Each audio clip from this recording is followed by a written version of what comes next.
ನೋಡಿ ತೊಂಡೆಕಾಯಿ ಬಳ್ಳಿ ಯಾವ ಥರ ಇರುತ್ತೆ, ಕಾಯಿ ಯಾವ ಥರ ಬಿಡುತ್ತೆ ನೋಡಿ. ನೋಡಿ ಅಲ್ಲೊಂದು ಬಿಟ್ಟಿದೆ, ಅಲ್ಲೆಲ್ಲ ಒಳಗಡೆ ಜಾಸ್ತಿ ಇರುತ್ತೆ. ಬಟ್ ಬಳ್ಳಿ ನೋಡಿ ಈ ಥರ ಚಪ್ಪರ ಹಾಕ್ಬಿಟ್ಟು ಬಿಟ್ಬಿಡ್ಬೇಕು, ಅದಕ್ಕೆ ಫುಲ್ ಒಪ್ಕೊಳ್ಳುತ್ತೆ ನೋಡಿ. ಅದ್ರ ಹೂವು ಯಾವ ಥರ ಇರುತ್ತೆ, ಈ ಥರ ಇರುತ್ತೆ. ವೈಟಿಗೆ ಚೆನ್ನಾಗಿ ಕಾಣಿಸ್ತಿದೆಲ್ಲ ನೋಡಿ.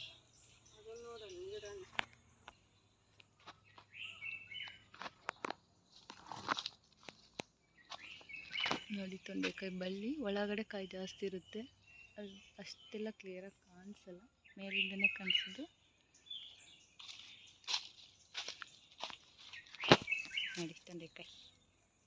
ತೊಂಡೆಕಾಯಿ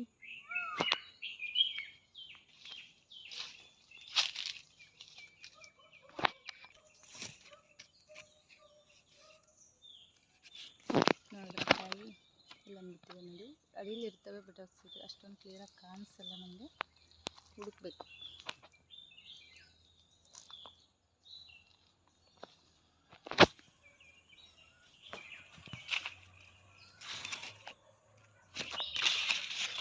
ಈ ಥರ ಅಡಿಯಲ್ಲಿ ಇರ್ತವೆ, ಕಾಣಿಸಲ್ಲ ಅಷ್ಟು ಕ್ಲಿಯರಾಗಿ.